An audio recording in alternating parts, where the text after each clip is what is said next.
वाक्य शुणुवा वाक्य को मनोयोग देवा एवं मंडली भितर विश्वासी भितर एक भाव्य से आम वाक्य शुणुचु एक जाचु किंतु इफ यू हैव डिपेंड और satisfied with your hearing you are on the way of perdition my friends आपण शुणुवा विषय जदि संतुष्ट अच्छा आपण विनाशर पथर अच्छा आपण जदि प्रभु को वाक्य शुणुना शुणी जानी बोली आपण दुर्बल हो विश्वास राज्य में प्रवेश करने बड़ कष्टकर हे अतएव शुणुवा वाक्य अधिक मनोयोग पाउल कहती एव्री तार 2 अध्यायर 1 पदर से कहती पठित वाक्य प्रति मनोयोग हे किंतु इंग्राजी शब्द बड़ सुंदर give more heed the things which you have heard lest you may slip it is written जो विषय तुम्हें शुणिथ विषय अधिक मनोजा शुण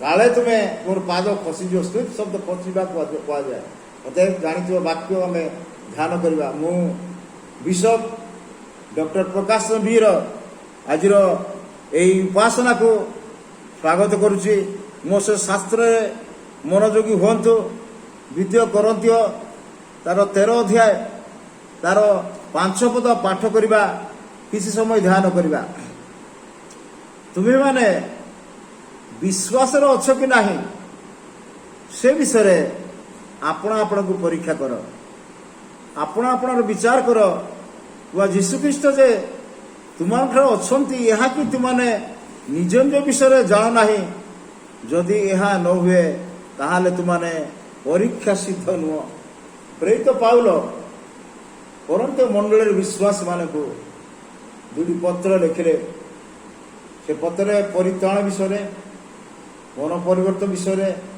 पाप क्षमा विषय पवित्र आत्मा विषय पवित्र दान विषय ख्रीष्टीय प्रेम विषय शांति एकता विषय प्रभुଙ୍କର द्वितीय आगमन विषय से लिखिले एवं से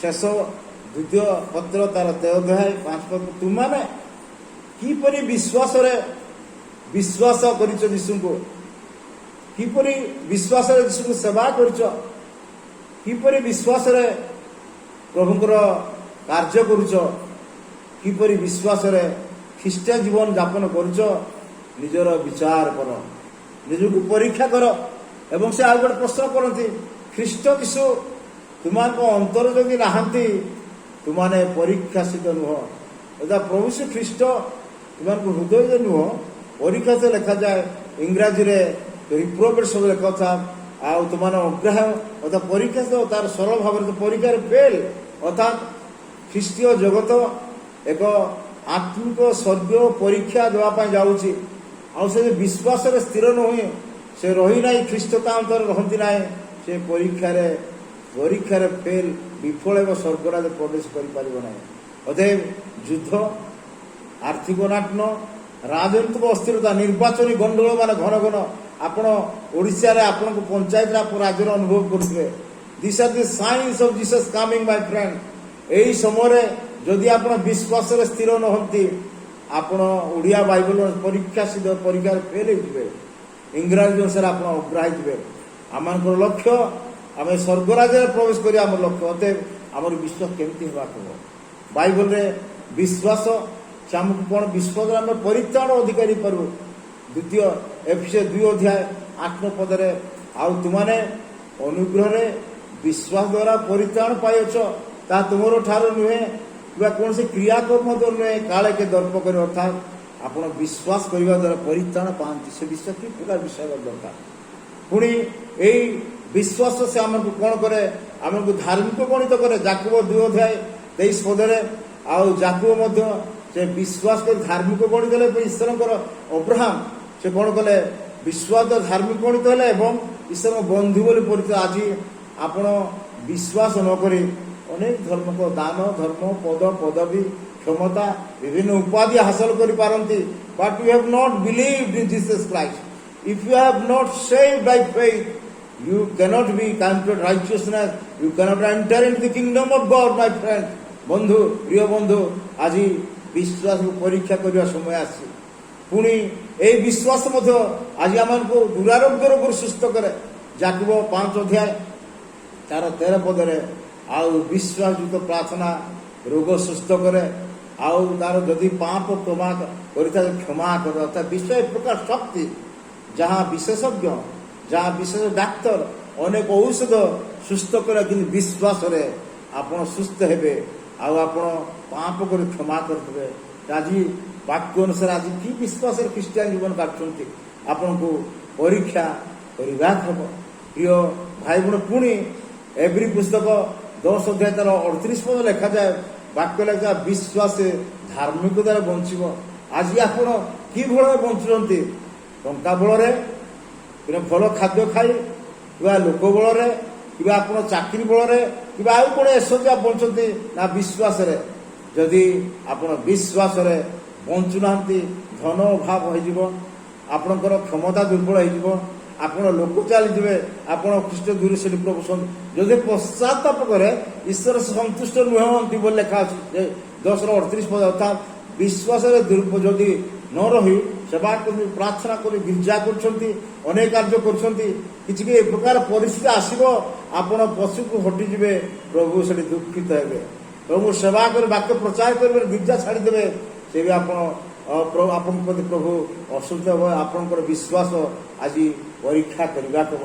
ପୁଣି ଯୀଶୁ ମଧ୍ୟ ଆଉ ନିଜେ କହୁଛନ୍ତି ସେଇ ମାଥ୍ୟୁ 21:21, ତୁମେ ବିଶ୍ୱାସ କର, ଟିକେ ସନ୍ଦେହ ନଥାଏ, ତେବେ ଏ ପର୍ବତକୁ ସ୍ଥାନାନ୍ତରିତ ସମୁଦ୍ରରେ ପଡ଼ କଲେ କହିବ, ନିଶ୍ଚୟ ପଡ଼ିବ କଥା। ଅର୍ଥାତ୍ ଯୀଶୁ ଆଉ ଗୋଟେ ସପ୍ତାହ ପରେ ଯେଉଁ ଖଜୁରୀ ପର୍ବ ଆମେ ପାଳନ କର, ସେଇ ପ୍ରସଙ୍ଗରେ ଖ୍ରୀଷ୍ଟ କଥା କହିଥିଲେ।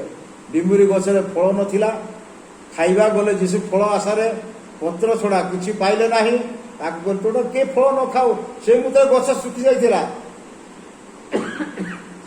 କ୍ଷମା କରିବେ। ଶିଷ୍ୟମାନେ ଆଶ୍ଚର୍ଯ୍ୟ ହୋଇ କହିଲେ, କେତେ ଶୀଘ୍ର ଗଛଟି ଶୁଖିଗଲା। ଆଉ ଯୀଶୁ କହିଲେ, ତୁମେ ଯଦି ବିଶ୍ୱାସ କର, ଟିକେ ସନ୍ଦେହ ନ କର, ଏ ଗଛ ପ୍ରତି ନୁହେଁ, ମାତ୍ର ଏ ପର୍ବତକୁ ଉଠି ସମୁଦ୍ରରେ ପଡ଼ କଲେ ପଡ଼ିବ। ନିଶ୍ଚୟ ଭାଇ ଭଉଣୀମାନେ, ଆମର ଜୀବନରେ ଅନେକ ପାହାଡ଼ ପର୍ବତ ପରି ସମସ୍ୟା, ଆଜି ଆର୍ଥିକ ଅନାଟନ ପର୍ବତ ପରି ରହିଛି। ଆଜି ଆମର ରୋଗ ମଧ୍ୟ ପର୍ବତ, ଅନେକ ଡାକ୍ତର, ଅନେକ ବିଶେଷଜ୍ଞ, ଅନେକଙ୍କୁ ଆମେ ସାକ୍ଷାତ ଅର୍ଥ ସରିଯାଇଛି, ହେଇପାରୁନାହିଁ, ପର୍ବତ ପରି ମାଡ଼ି ବସିଛି। ପିଲାଙ୍କର ଭବିଷ୍ୟତ, ଘର ନାହିଁ, ଘର ଠିକ କେମିତି କରିବି, କୋଉଠି ଆଶ୍ରା ନେଇ, ସେ ପର୍ବତରେ ଆମକୁ ଆପଣଙ୍କର ସମସ୍ୟା ରହିଛି, କିନ୍ତୁ ଆପଣ ବିଶ୍ୱାସ କରିବେ, ଆପଣ ସେ ପର୍ବତ ଗୋଟେ ସମୁଦ୍ରରେ ନିଶ୍ଚୟ ପଡ଼ିବ। ତେବେ ଆଜି ଯେଉଁ ବାକ୍ୟ କୁହାଯାଏ ଯେ ତୁମେମାନେ ବିଶ୍ୱାସରେ ଅଛ କି ନାହିଁ, ଆପଣ ପରୀକ୍ଷା, ଆଜି ନିଜକୁ ପରୀକ୍ଷା କରିବାକୁ ହେବ। କିଏ ଆମକୁ ଦେଖିବାକୁ ଦରକାର, କିପରି ଏ ଜଣେ ବିଶ୍ୱାସୀ, ଏହିପରେ ଆମର ଧଳା ଡ୍ରେସ୍, ଏହିପରେ ଆମକୁ ଗିର୍ଜା ପ୍ରାର୍ଥନାର ଉଦ୍ଯୋଗ, ଏହିପରେ ଆମର ପ୍ରଚାର, ଏହିପରେ ଆମକୁ ଦାନକୁ ଦେଖି କହିପାରୁ ଏ ବିଶ୍ୱାସ ଜଣେ। କିନ୍ତୁ ଖ୍ରୀଷ୍ଟଙ୍କଠାରେ ଯଦି ଆମେ ବିଶ୍ୱାସୀ ନହୁଁ, ଭାଇ ଓ ଭଉଣୀମାନେ, ଖ୍ରୀଷ୍ଟିଆନକୁ ବିଶ୍ୱାସ କରିବ ନା। ଏହି ସମୟରେ ଆମେ କେତେ ପ୍ରକାର ବିଶ୍ୱାସ ଦେଖିବା। ଜନ୍ ପୁସ୍ତକ 2 ଅଧ୍ୟାୟ ତାର 23 ପଦରେ ସେଟା ଲେଖା ଅଛି ଯେ ଯୀଶୁଙ୍କର ନିସ୍ତାର୍ପ ସମୟରେ କୃତ ଆଶ୍ଚର୍ଯ୍ୟ କାର୍ଯ୍ୟ ଦେଖି ଅନେକ ବିଶ୍ୱାସ କଲେ, ଯୀଶୁ ସେମାନେ ବିଶ୍ୱାସ କଲେ ଲେଖା ଅଛି। କାରଣ ସେ ମନୁଷ୍ୟମାନଙ୍କର ହୃଦୟ ଜାଣୁଥିବେ ଲେଖା ଅଛି। ଆଜି ମଣ୍ଡଳୀର ଯେଉଁ ଆମ ଉଦ୍ଯୋଗ, ଜଣେ ପ୍ରଚାରକ, ଜଣେ ନେତା, ଜଣେ ବିଶ୍ୱାସ ବୋଲି ଆମେ ଯେଉଁ ଦେଖାଯାଉଛୁ, ଖ୍ରୀଷ୍ଟ ସେ ଆମମାନଙ୍କର ହୃଦୟ ଦେଖୁଛୁ, ଆମେ କିପରି ବିଶ୍ୱାସରେ ଉଦ୍ଯୋଗୀ ଅଛୁ, କିପରି ବିଶ୍ୱାସରେ ପ୍ରାର୍ଥନା କରୁଛୁ, କିପରି ବିଶ୍ୱାସ ଦାନ ଦେଉଛୁ, କିପରି ବିଶ୍ୱାସ ପ୍ରଭୁଙ୍କୁ ସେବା କରୁଛୁ, ଦେଖୁଛନ୍ତି। ଯଦି ଖ୍ରୀଷ୍ଟ ଆମର ତ୍ରାଣକର୍ତ୍ତା ବିଶ୍ୱାସ କରି ତାଙ୍କୁ ଗ୍ରହଣ କରିନାହୁଁ, ଯୀଶୁ ଆମକୁ ବିଶ୍ୱାସ କରନ୍ତି ନାହିଁ। ଆଜି ମଣ୍ଡଳୀ ଠିକ୍ ଏ ପ୍ରକାର ଯେତେବେଳେ ପାଇଲେ, ଦେଖିଲେ କିଛି ଅଦ୍ଭୁତ କାର୍ଯ୍ୟ ହେଲା, କିଛି ଅସାଧ୍ୟ କାର୍ଯ୍ୟ ସାଧନ ହେଲା ପ୍ରଭୁ, କିନ୍ତୁ ଯଦି ଉତ୍ତର ନାହିଁ, କିଛି କାର୍ଯ୍ୟ ହେଲା ନାହିଁ, ଯୀଶୁ ନା କେ ପ୍ରଭୁ ନା ଗିର୍ଜାନ ପ୍ରାର୍ଥନା। କିନ୍ତୁ ବିଶ୍ୱାସୀ ପାଉ କି ନ ପାଉ, ସୁଖରେ ବା ଦୁଃଖରେ, ସବୁ ଗତରେ ଗୀତ ଅନେକ ଥର ଆପଣ ଗାଇଛନ୍ତି, ଗାଆନ୍ତି ମଧ୍ୟ। ଆଉ କିଛି ପ୍ରଭୁ ଲୋଡ଼ା ନାହିଁ ମୋର, ତୁମେ ଯଦି ଥାଅ ଗତିରେ, ସୁଖ ଦିଅ ବା ଦୁଃଖ ଦିଅ ପ୍ରଭୁ, ସୁଖ ଦିଅ ବା ଦୁଃଖ ଦିଅ ପ୍ରଭୁ, ସମାନ ସମ୍ମୁଖ ଗତିରେ। This is the deed of a believer. ବିଶ୍ୱାସ କାଲି ସୁଖ ପାଉ କି ଦୁଃଖ ପାଉ, ପ୍ରଭୁ ହାଲେଲୁୟା ପ୍ରେଜ୍ ଦ ଲର୍ଡ କରିବ। କିନ୍ତୁ ଯଦି ସୁଖ ହେଲା ପ୍ରେଜ୍ ଦ ଲର୍ଡ, ଦୁଃଖର ମୁହଁ ଏତିକି ସବୁ ବିଶ୍ୱାସ ନ ହଉ ତେବେ ଆଜି କି ବିଶ୍ୱାସରେ ଆମେ ପ୍ରଭୁଙ୍କୁ ସେବା କରି ପରୀକ୍ଷା କରିବା? ଆଜି ଦେଖିଲେ ପାଇଲେ କି ବିଶ୍ୱାସ ସେ ପ୍ରକାର ବିଶ୍ୱାସ ଯୀଶୁ ଆମମାନଙ୍କୁ ବିଶ୍ୱାସ କରନ୍ତି, ଗ୍ରହଣ କରନ୍ତି ନାହିଁ। ଦ୍ୱିତୀୟ ବିଷୟ ଟିକେ ବିଶ୍ୱାସ। ଜୋନ୍ ମାଥ୍ୟୁ ତାର 8:26 ପଦରେ ଯୀଶୁ ଜଗତରେ ଥିଲାବେଳେ ସମୁଦ୍ରରେ ଯାଉଥିଲେ, ସେ ଶୋଇଥିଲେ, ଶିଷ୍ୟମାନେ ଥିଲେ, ଟିକେ ପବନ ହେଇଗଲା, ଶିଷ୍ୟମାନେ ଚିତ୍କାର କଲେ, ପ୍ରଭୁ ମରିଗଲୁ, ଆମକୁ ରକ୍ଷା କର। ସେତେବେଳେ ଯୀଶୁ ସମୁଦ୍ରକୁ ଧମକ ଦେଲେ, ହେ ଅଳ୍ପ ବିଶ୍ୱାସ କାହିଁକି? କିନ୍ତୁ ଲୁକ ପୁସ୍ତକ 8:25 ଆପଣ ସେଇ ପ୍ରସଙ୍ଗରେ ତୁମର ବିଶ୍ୱାସ କାହିଁ ବୋଲି ପ୍ରଚାର କରନ୍ତି। ଆଜି କି ପ୍ରିୟ ଖ୍ରୀଷ୍ଟ ବିଶ୍ୱାସୀ ମାନେ ପ୍ରଭୁଙ୍କର ଆଗମନ ଘଡ଼ି ସମୟ ଟିକେ ପବନ ଆସିଗଲା, ଆମେ କି ଶିଷ୍ୟମାନେ ପ୍ରଭୁ ମରିଗଲୁ ବୋଲି ଆମେ ଗିର୍ଜା ପ୍ରାର୍ଥନା ସେବା ପସରା ଆମେ ଛାଡ଼ି ଦଉଛୁ କି? ସେତେବେଳେ ପ୍ରଭୁ ତୁମର ବିଶ୍ୱାସ କାହିଁ? କିପରି ବିଶ୍ୱାସରେ ଆମେ ପ୍ରଭୁ ସେବା କରୁଛୁ ଭାଇ ଭଉଣୀ ମାନେ? ଆଉ ସେଇ ବିଶ୍ୱାସରେ ଖ୍ରୀଷ୍ଟ ଆମ ହୃଦୟରେ ଟିକେ ବିଶ୍ୱାସ ପ୍ରଭୁ ରହନ୍ତି ନାହିଁ। ଆମେ ପରୀକ୍ଷାରେ ସିଦ୍ଧ ହେଇପାରିବ ନାହିଁ। ପାଠ କଥା ଆପଣ ଜାଣନ୍ତି, ଆପଣ ଯେଉଁ କ'ଣ କଲେଜରେ ପଢ଼ନ୍ତୁ, ସ୍କୁଲରେ ପଢ଼ନ୍ତୁ, ଆପଣ ଅଳ୍ପ ଗୋଟେ ସବଜେକ୍ଟ ଯଦି ପଢ଼ିଛନ୍ତି, ଅଳ୍ପ ଲେଖିଛନ୍ତି, ପାସ୍ ହେବା କଷ୍ଟକର। ଆପଣ ପୁରାପୁରି ଲେଖିବାକୁ ହେବ, ପୁରାପୁରି ଉତ୍ତର ଦେବାକୁ ହେବ, ତେବେ ଆପଣ ପରୀକ୍ଷାରେ ସିଦ୍ଧ, ପରୀକ୍ଷାରେ ପାସ୍ ହେବେ। ଭାଇ ଭଉଣୀ ମାନେ ନିଜ ପରୀକ୍ଷା ଆଉ ଗୋଟେ ବିଶ୍ୱାସ, ମୃତ ବିଶ୍ୱାସ। ଯାକୁବ 2 ତାର 19-20 ପଦରେ ଯାକୁବ କହନ୍ତି ଯେ ଈଶ୍ୱର ଅଛନ୍ତି ବୋଲି ତୁମେ ବିଶ୍ୱାସ କରୁଛ, ଭଲ କଥା, କିନ୍ତୁ ଭୂତମାନେ ମଧ୍ୟ ବିଶ୍ୱାସ ଥରରେ ହୁଅନ୍ତି, କିନ୍ତୁ ନିର୍ବୋଧ ବିଶ୍ୱାସ, ତୁମର ବିଶ୍ୱାସ କର୍ମ ବିନା ମୃତ।